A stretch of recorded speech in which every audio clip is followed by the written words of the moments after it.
Salam dostlar. Sizler menen 7-класстын алгебра курсун окуп үйрөнүүгө арналган кезектеги сабагыбызды баштайлы. Биздин бүгүнкү сабагыбыздын темасы формула боюнча функциянын маанилерин эсептөө. Теманы жакшылап көңүл бурабыз. Формула боюнча функциянын маанилерин эсептөө.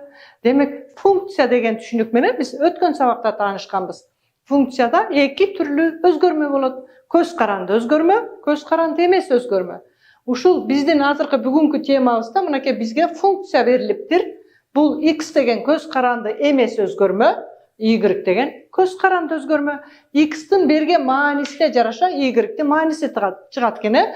Демек анда бул жерде дагы бир кошумча шарт берилиптир. X-тин мааниси -2ден чоң же барабар, жана 3төн кичине же барабар дейт.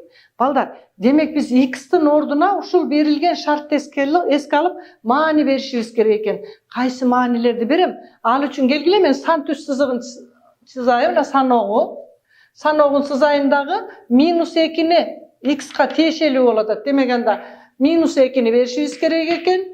Андан кийин -1 бар, бүтүн сандар деп атат. -2ден чоң же барабар, 3төн кичине же барабар бүтүн сандарды деп атат. Демек анда -2, -1, андан кийин кайсы бар? 0, анан 1, анан 2, анан 3 экен. Мына ушул маанилерин эсептешибиз керек экен.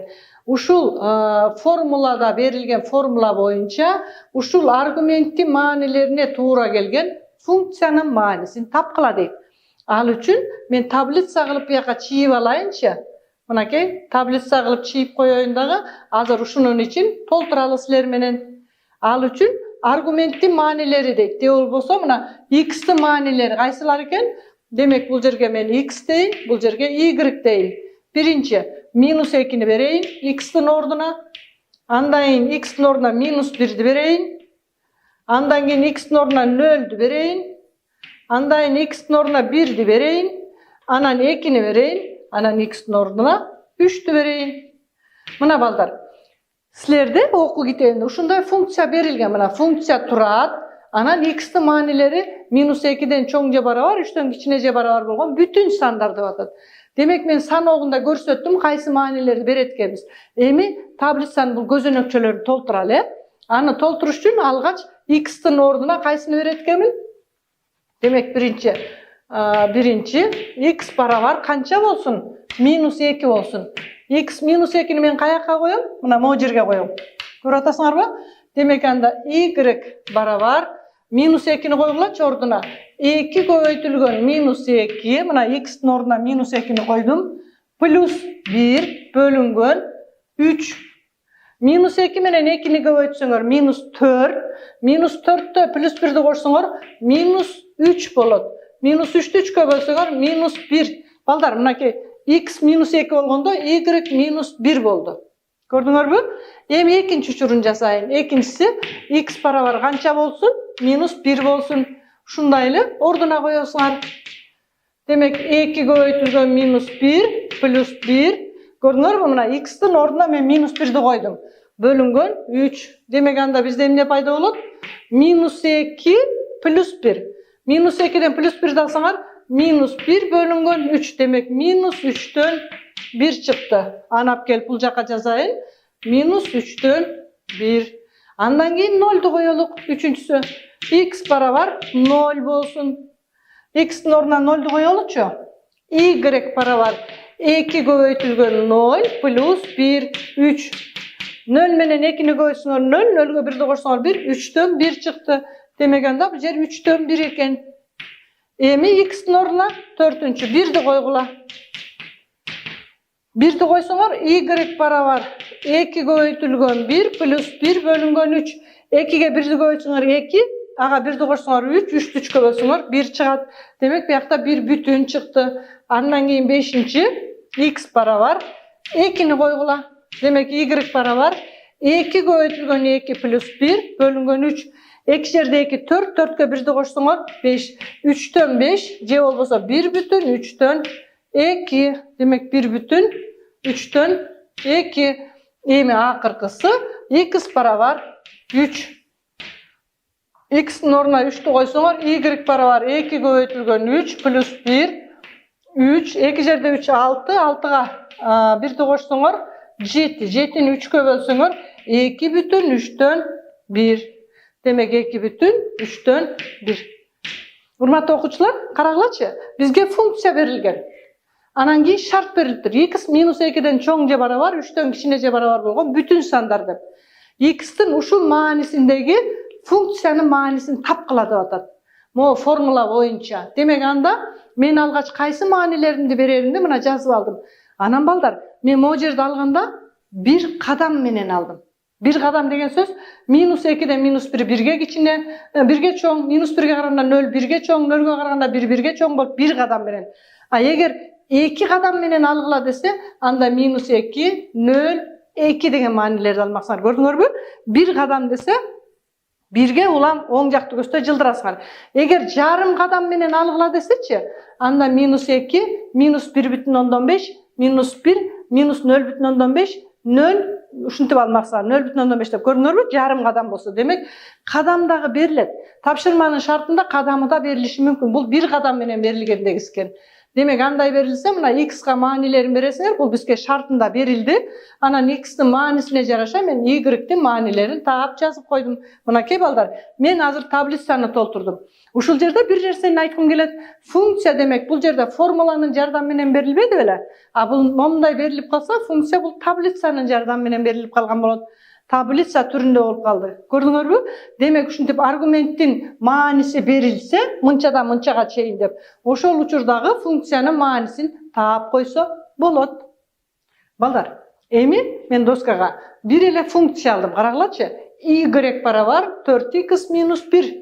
Y barabar 4x minus 1 degen bir ele funksiya aldım. Bирок ушул funksiyaga karata maga 2 tapşırma verildi. Birinci tapşırmаны okugulaçı, bul jerde tapşırmanın şartına jakşılap köngül buruşuңar gerek.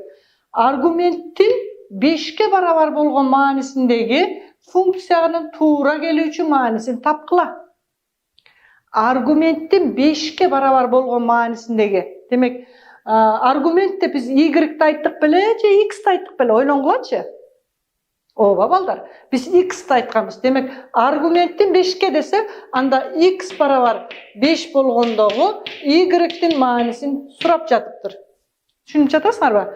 X argument dege göz karandı emes, özgörme degen bul 5'ke barabar eken, biz y'ti tabышыбыз керек eкен. Bunu tabalabız, kelgile y'ti taap koyalım. Anı tabuş üçün x'tin orduna ele 5'ti koygula. Demek 4 köböйтүү 5 minus 1. 4 jerde 5 20, 20'dan 1 dalsaňar 19. Demek argumentin 5'ke barabar bolgon manisindegi funksiyana tuğra gelüçü manisi 19'ga barabar eken. Gördüңөрбү? Demek x barabar 5 bolgon uçurda y barabar 19 bolot eken. Demek funksiya berilip argumentin manisi berilse, aga tuğra gelgen funksiyanın manisini tabalasыңар. X'tin orduna ele 5'ti koyup. Demi ikinci maseleni okulaçı, oşal ele funksiya. Bирок tapşırmanı karagıla.